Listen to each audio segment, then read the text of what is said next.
सभी प्रसन्न हैं। रामचंद्र आज बधाव शुभ प्रगटे सुषमा कंद हरसवंत सब जह तह नगर नारी नर वृंद। घर घर में बधाई गाई जा रही है, सभी लोग प्रसन्न हैं। तब दो सूचना आई, कैकेयी को एक पुत्र है और सुमित्रा को दो पुत्र ने अयोध्या के सुख को दुगना बना दिया। कैकेयी सुता सुमित्रा दो सुंदर सुत जनमत सुता सुमित्रा दो सुंदर सुत जनमत ओ सुख संपत्ति समय समाज, सुख संपत्ति समय समाज बहिन सतगी। ओ सुख संपत्ति समय समाज, ओ सुख संपत्ति समय समाज बहिन सतगी सारद बहिन राजा, बहिन सतगी सारद कैकेयी को एक पुत्र, सुमित्रा को दो पुत्र ने अयोध्या के सुख को दुगना बना दिया। वो स्वामी जी महाराज लिखते हैं, उस समय के सुख और संपत्ति का वर्णन शेष और सारद भी नहीं कर सकते। अयोध्या ऐसी लग रही है मानो के भगवान से रात्रि मिलने आई है कि अवधपुरी सोहई। कैसे अयोध्या कैसे लग रही है? लिखा है प्रभु की मिलन आई जनुरात, जैसे मानो के रात्रि भगवान से मिलने आई है। लेकिन वो कुछ प्रभाव डाल ना सकी क्योंकि सूर्य भगवान का पदार्पण था, इसीलिए वो संध्या बन गई। हर जगह जगह पर प्रसन्नता अबीर गुलाल उड़ाए जा रहे हैं। सूर्य भगवान भी अपने कुल के चिराग को देखने के लिए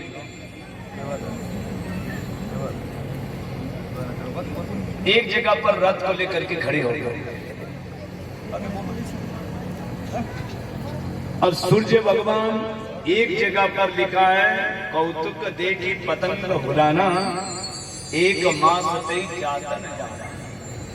एक महीने तक सूर्य भगवान एक जगह पर खड़े रह गए। आप जरा सोचो, एक महीने तक सूर्य भगवान खड़े रह जाए तो इसका अर्थ है कि रात्रि होगी ही नहीं, प्रकृति का नियम टूट रहा है।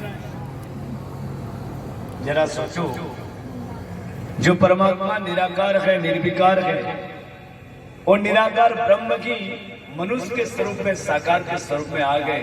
जब उन्होंने ही नियम को तोड़ दिया तो फिर उसके प्रकृति ने नियम को तोड़ दिया, कौन सी गलती?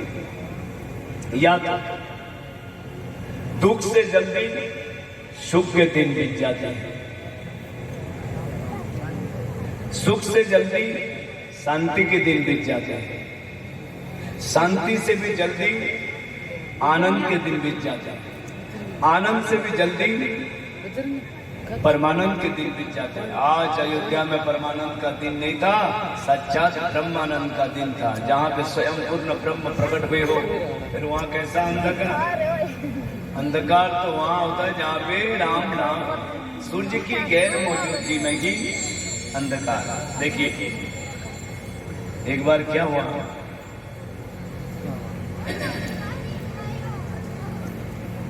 रात्रि जो है भगवान श्री राम जी के पास आई और रोने लगे। रात्रि ना मानो, अंधेरा ही मानो। अंधेरा ने आकर के भगवान से एक बार शिकायत की कि महाराज, ये सूर्य को समझाओ ना कि मेरे पीछे ना पड़े, हर समय ये मेरे पीछे पड़ा रहता है। आप इसको समझाओ मेरे पीछे ना पड़े। इतने में सूर्य भगवान भी कुछ देर के बाद आ गए। अंधेरा तो अब है नहीं, अब सूर्य भगवान आए तो अंधेरा का क्या काम? सूर्य भगवान को देख करके भगवान ने कहा, आओ आओ सूर्य आओ, प्रणाम किया, बैठो और सब ठीक ठाक।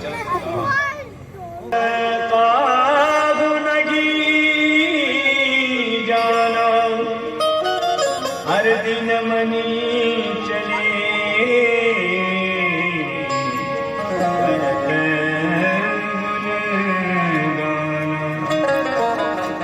यह रहस्य का भूल जाना दिन मन चले करत यह रहस्य का भूल जाना दिन मन चले करत गुणगाना। इस रहस्य को उस समय कोई भी समझ नहीं पाया, उस समय जब कोई नहीं जान पाए तो आज कैसे कोई जान सकता है। राम की लीला को, राम की माया को राम ही जान सकते हैं, दूसरा कौन समझ सकता, जान सकता है। यहाँ पे सूर्य भगवान विदाई देकर के चले गए और गोस्वामी जी महाराज लिखते हैं भगवान शंकर ने कहा, हे देवी पार्वती, जब भगवान राम प्रकट हुए अयोध्या में तब मैंने एक लीला की थी, मैंने आपसे चोरी की थी। चोरी? आप चोरी भी करते हो? हाँ, मैंने चोरी की थी, कोई वस्तुओं की, सामग्रियों की, पैसों की चोरी नहीं की थी, तो आपसे चोरी की। जब भगवान राम प्रकट हुए तो मैं राम लला के दर्शन करने के लिए मैं योगी का वेश धारण करके चल पड़ा और अकेला नहीं गया था, तो मेरे साथ काकभूषुंडी जी, उनको मैंने अपना शिष्य बनाया और हम दोनों सीधे सरजू के तट पर आए। अब सरजू के तट पर आए, स्नान ध्यान किए और फिर अयोध्या की तरफ चल चले। और जैसे ही कौशल्या के महल पर पहुंचे तो वहां पे लोगों ने रोक दिया, सावधान बाबा, अंदर आप नहीं जा सकते हो। क्यों? अरे जटाजूट सर्पों का अवसर पहन करके आए हो, अंदर जाओगे, उल्लाना छोटा है अभी, कहीं नजर गुजर लग गई तो बताओ क्या नजर गुजर लगी। अब हम लोगों ने तो बहुत, हम दोनों ने प्रयास किया लेकिन अंदर कोई भी जाने नहीं दिए, तो फिर सरजू के तट पर वापस आ गए। वहीं पर बैठ करके भगवान से विनती की कि प्रभु कैलाश से हम आए और आपके दर्शन ही नहीं कर पाए, तो क्या दया करें, कृपा करें जिससे आपका दर्शन मिल जाए। भगवान राम भी सोच रहे हैं, माता कौशल्या के गोदी पर है, एकदम छोटे हैं, अब वो कैसे बताए, बोल तो सकते नहीं, बोल सकते, वो छोटे हैं अभी। और भगवान शिव जो है विनती कर रहे हैं कि दर्शन दो। क्या कहते हैं भगवान शिव, बार बार विनती कर रहे हैं कि दया करो महाराज, अरे हम बहुत दूर से आए, आपके भक्त हैं, आप हमारे इष्ट देव, दर्शन दीजिए। बहुत जब विनती की तो भगवान राम ने सोचा कि क्या कर, कौन सी लीला कर। तब भगवान श्री राम जी महाराज ने उसी समय, बोल तो सकते नहीं, इसलिए उन्होंने रोना चालू कर दिया। इतने रोए कि पूरे परिवार में सब परेशान। कई दौड़ करके आई, सुमित्रा दौड़ करके आई, कहा क्या हुआ, अरे किस को आने जाए, किसकी नजर गुजर लग गई। लेकिन भगवान रोना बंद में वो रोते चले जा रहे हैं, बहुत ज्यादा रो रहे हैं। अब यहाँ पे चारों तरफ भाग रहे हैं,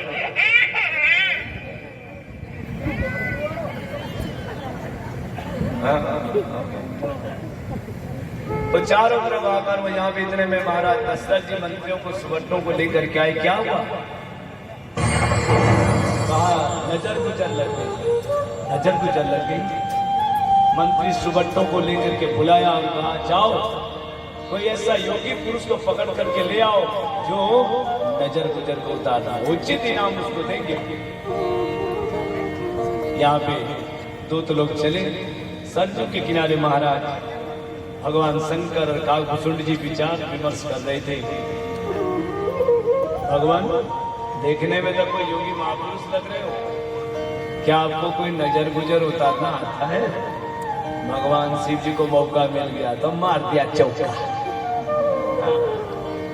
हाँ, भगवान शिव जी ने कहा बुजुर्ग देख, भगवान ने लीला शुरू कर दिया, वहां पे नाटक शुरू कर दिया। हाँ, हमारा काम यही है, झाड़ फूक करना, नजर गुजर उतारना ही यही अपना काम है। क्या लाला को नजर गुजर लग गई है? हाँ, तो ले चलो ना, एक बार केवल मैं देखो, एक बार दृष्टि डालूं तो रोना ही बंद कर देगा, कभी जीवन में रोएगा नहीं। यही तो हम चाहते हैं। अब चलिए स्वागत करके भगवान शिव जी को ले आए और भगवान शंकर आगे बढ़े और जैसे ही अंदर प्रवेश किया तो माता कौशल्या की गोदी पर भगवान राम रो रहे थे। भगवान शिव जी ने सोचा कि देखो तो इस मां ने कितनी तपस्या की है कि आज इसकी गोदी पर भगवान स्वयं, जिसकी गोदी में 14 ब्रह्मांड रोया करता है, वो परमात्मा आज माता कौशल्या के गोदी पर रो रहे। धन्य है मां। भगवान शंकर आगे बढ़े और जैसे ही आगे बढ़े भगवान शिव जी ने राम को देखा। भगवान शिव ने राम को देखा, राम ने शिव को देखा। 4 आंख जब मिली तब एक घटना घटी। नजर ने नजर से मुलाकात कर ली, नजर ने नजर से मुलाकात कर लिया और बात भी कर दी। तू मुझे देख, मैं तुझे देखूं, तू मुझे देख, मैं तुझे देखूं और देखते देखते हो जाए एक। भगवान शंकर और राम की नजर मिल गई और जब नजर मिल गई तो एक घटना घटी। राम का रोना बंद हो गया, शिव का रोना चालू हो गया। कौशल्या ने देखा, अरे ये राम लाला ने तो रोना बंद कर दिया, लेकिन ये योगीराज जी क्यों रो रहे? महाराज आप क्यों रो रहे हो? आपको क्या तकलीफ है? हो तो कोई योगी पुरुष, क्योंकि आपने दृष्टि डाली और लाला ने रोना बंद कर दिया। पर आप क्यों रो रहे हो? आपको क्या तकलीफ है? नहीं माता, मुझे कोई तकलीफ नहीं। फिर क्यों रो रहे? अरे कहा जो नजर गुजर लाला के ऊपर थी ना, वो मैंने उस नजर गुजर को अपने ऊपर दे दी। हाँ तो मेरा चालू उसका बंद चालू रहा। अपने बाप का क्या जा रहा है? भगवान शंकर ने कहा, अरे माँ अभी तो दृष्टि डाली तो रोना बंद कर दिया। एक बार इसको गोदी में ले ली, एक बार देखो, फिर जीवन में कभी रोएगा। माता कौशल्या ने तुरंत लाला को उठा करके भगवान शिव की गोदी पर दे और भगवान शंकर के गोदी पर जब भगवान राम गए तो फिर देखो शिव जी महाराज को धीरे धीरे अखंड समाधिष्ट हो। कुछ देर के बाद जब समाधि से जागे तो नेत्रों से अश्रु की धारा बहती। कौशल्या ने कहा, क्या बात, आप क्यों रो रहे हो? लाला को गोदी में लेते ही हम रो रहे हो, क्या बात, आपको क्या तकलीफ है? अरे माँ, जिसकी गोदी पर स्वयं परमात्मा आ जाए उसके लिए क्या कहना। अच्छा एक बात ये बताओ, योगी हो हाँ, तो जरा सा इसकी हस्तरेखाओं को देख करके ये तो बताओ कि इसके भाग में कुछ है, ये कुछ बनेगा भी? जिसकी भाग रेखा को हेलो जो दुनिया की भाग रेखा को बनाया करते बिगाड़ा करते थे, उसकी रेखा को भला मैं कैसे देख सकता हूं? अब भगवान शंकर ने कहा, चलो ये लीला है, इसी बहाने भगवान के चरण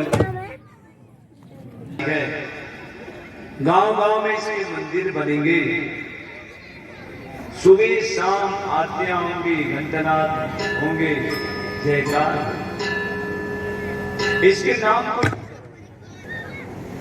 माता पिता को यश दिलाएगा। सुन करके माता कौशल्या बहुत दान दक्षिणा पर माता जब कुमार अवस्था में ये आएंगे तब एक बाबा जी महात्मा जंगल से आएंगे और राम को ले भी जाएंगे। क्या दोबारा बताना?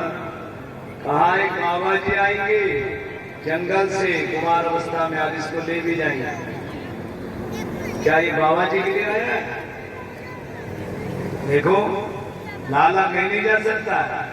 अरे माँ ठीक तरह से बात को तो सुन लो, जरूर एक बाबा जी आएगा, लेकर चला भी जाएगा, लेकिन दुनिया में जिसकी उपमा दी गई है, जिसकी सुंदरता की उपमा दी गई जा सकती है, ऐसी एक सुंदर कन्या के साथ क्या करके शादी करके आएगा। जब ये बात सुनी, शादी की बात जब सुनी तो माता कौशल्या जो है प्रसन्नता में डूब गई। दान दक्षिणा और दिलाने का बाबा जी को अभी जो बुलाओ ना, ले जाए अभी ले जाए। देखिए हर माँ के अंदर ये इच्छा रहती है कि बेटे की शादी हो जाए और घर का पुत्र वधू आ जाए तो कम से कम अपने को बर्तन मायना ना कर, बाद में भले ही आकर के घर से धक्का मार करके बाहर कर दे। हाँ, बाद में तो रोती रहती, चिल्लाती रहती है, मार दिया पीट दिया बाहर कर दिया। लेकिन पहले इच्छा होती है कि घर में पुत्र वधू आ जाए। माता कौशल्या के बहुत सुंदर रूप से वो विचार करके वो बहुत बढ़िया, कम से कम वो बाबा जी जल्दी आ जाए तो इसको ले जाए और घर में पुत्र वधू आ जाए। हाँ, स्त्रियां चाहती है कि मैं घर में बेटे की शादी हो जाए तो कम से कम बहू आएगी तो मेरे पैरों की सेवा करेगी, भले ही बाद में गले को ही दबा दे, गला की सेवा कर देती नहीं, लेकिन इच्छा होती है। अब यहाँ पे माता कौशल्या ने कहा, हे योगीराज जरा देखो तो ये राजगद्दी पर बैठेगा। हाँ हाँ, भगवान शिव जी महाराज बड़े ही चक्कर गया, अब बैठेंगे तो जरूर, लेकिन पहले जंगल जाना होगा। माँ अभी ठीक तरह से देखा है आई नहीं है, बच्चे हैं ना, छोटे हैं, जब बड़े हो जाएंगे तब चिट्ठी लिख देना, मैं आ जाऊंगा। अब मान लो माता कौशल्या चिट्ठी लिख करके पोस्ट डिब्बे में डाल दे और उस चिट्ठी को पोस्ट में लेकर शिव जी के पास चले तो क्या वो शिव जी के पास पहुंच पाएगा? और पहुंच गया तो क्या जिंदा लौट पाएगा? क्यों? क्योंकि भगवान शंकर तो संसार में रहते हैं, वहां तो कोई और रहता नहीं है, वहां तो बिना हाथ पैर वाले रहते हैं। हाँ, जिंदा छोड़ेंगे। यहाँ पे बहुत नाटक किया शिव जी महाराज ने, तो दान दक्षिणा बहुत मिली और भगवान शंकर यहाँ से विदाई लेकर के चल पड़े कैलाश की तरफ। गोस्वामी जी महाराज लिखते इस प्रकार से दिन ब दिन समय बीते। कुछ समय के बाद महाराज दशरथ जी ने गुरु वशिष्ठ को बुलाया और फिर नामकरण संस्कार किया। कौशल्या कैकेयी सुमित्रा, कौशल्या अपने पुत्र को लेकर के गोदी पर बैठी हुई है, सुमित्रा अपने पुत्र को लेकर के बैठी हुई है, साथ में कैकेयी भी बैठी। तो पहले नामकरण करते हुए गुरु वशिष्ठ जी महाराज ने कहा, ये जो श्याम रंग के बालक है जो कौशल्या की गोदी पर है, इसका नाम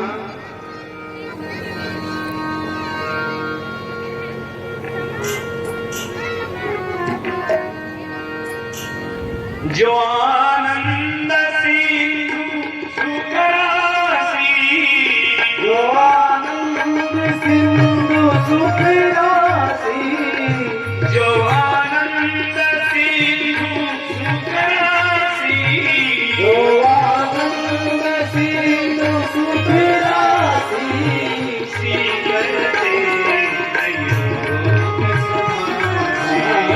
श्रीकर लोक सुखासी,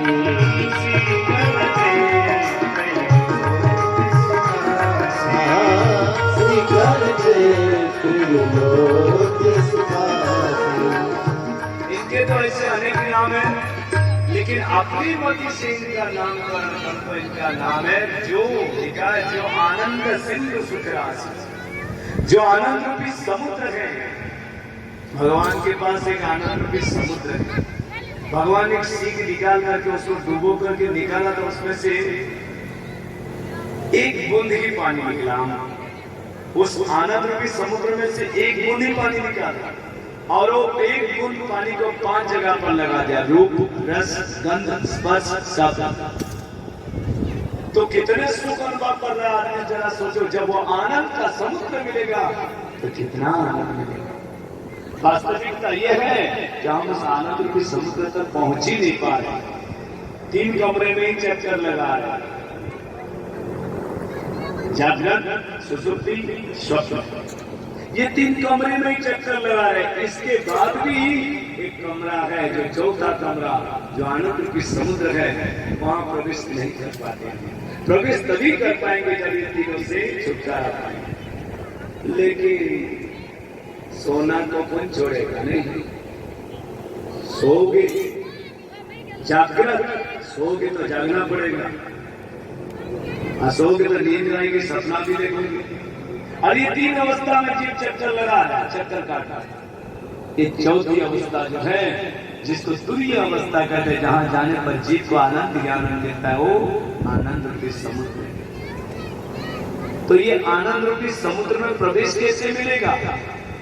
का उसमें ताला लगा हुआ है, चाबी आपके पास नहीं है। तो चाबी किसके पास है? का एक के पास है। गोस्वामी जी महाराज लिखते हैं, कहां पे है? भगति अनुपम सुख मूला,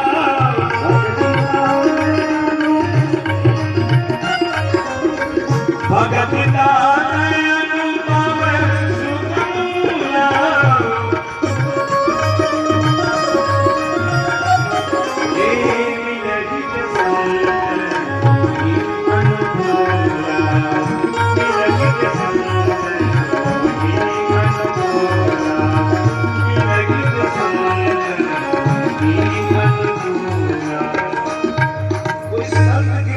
अगर कोई महात्मा मिले तो हो सकता है उसकी कृपा से उस आनंद रूपी समुद्र में प्रवेश मिल सकता है। तो क्या महात्मा लोग चाबी लेकर के घूम रहे हैं क्या? है? चाबी कौन सी चाबी है महात्माओं के पास? वो ये कथा रूपी चाबी है। ये कथा रूपी चाबी के द्वारा वो ताला खोल देते हैं। सुनता आप लोग हो, महात्माओं का काम है, उनके पास चाबी है कथा रूपी, आपके कान में ताला लगा, बस ये कथा रूपी चाबी से खोल देते हैं तो भगवान की कथा आपके अंदर प्रवेश कर जाती है। और फिर उस आनंद रूपी समुद्र में जीव प्रवेश कर जाता, आनंद प्राप्त करता है। तो जीव एक बूंद से ही सारी सृष्टि को, तीनों लोक को ही तृप्त करके रखे हैं। उनका नाम है राम। सो सुख धाम राम, सो सुख धाम राम असनाम, सो सुख धाम राम असनाम, सो सुख धाम राम असनाम,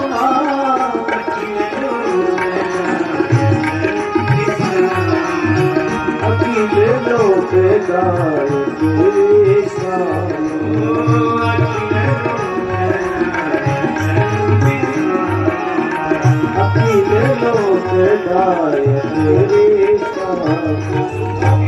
गाय जिनके नाम लेने से आराम मिलता है, उनका नाम रखा राम। बोलिए रामचंद्र भगवान की। राम नाम देखो दो अच्छे से, दो अच्छे से। एक बार क्या हुआ, अयोध्या में सरजू के तट पर वो स्वामी तुलसीदास जी महाराज बैठे हुए। इतने में 4 चोर आए, कहीं डाका डाल करके चोरी करके आए, तो पुलिस पीछे पड़ गई। अब पुलिस पीछे पड़ी है, भाग रहे, चिल्ला करके बचाओ बचाओ बचाओ करते हुए सरजू के तट पर पहुंचे।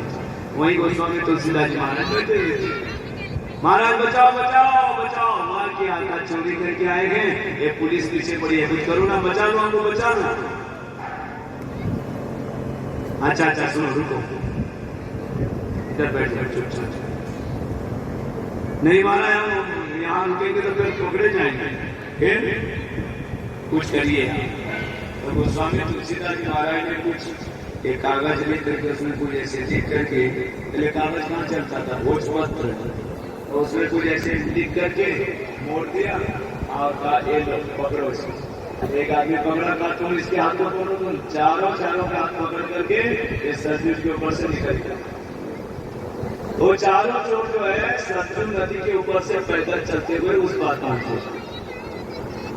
अब पहुंचने के बाद बस गए पुलिस से, लेकिन मन में चारों ने सोचा कि अरे भाई ये बाबा जी ने हम लोग को क्या दिया, कौन सी चीज लिख करके दी जो हम इस सरजू नदी के ऊपर से पैदल चल करके डूबेगी।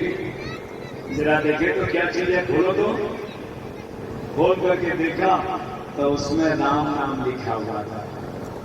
अरे ये केवल तो अच्छा राम से हम लोग सरजू को पार करके आ गए। ये तो बहुत बड़ा उपाय दिया है इन्होंने। आप तो रोजाना चोरी करो, डाका डालो और आराम से राम नाम लिख करके सरजू को पार कर जाओ। ये तो बहुत बढ़िया उपाय है, आसान काम है। अब चारों चोरों ने दूसरे दिन ऐसे ही किया, चोरी करके भागे और सरजू के तट पर आकर के तुरंत उन्होंने राम नाम लिख करके चारों एक कागज में राम नाम लिख करके जैसे ही सरजू पर पैर रखे तो नीचे चले गए।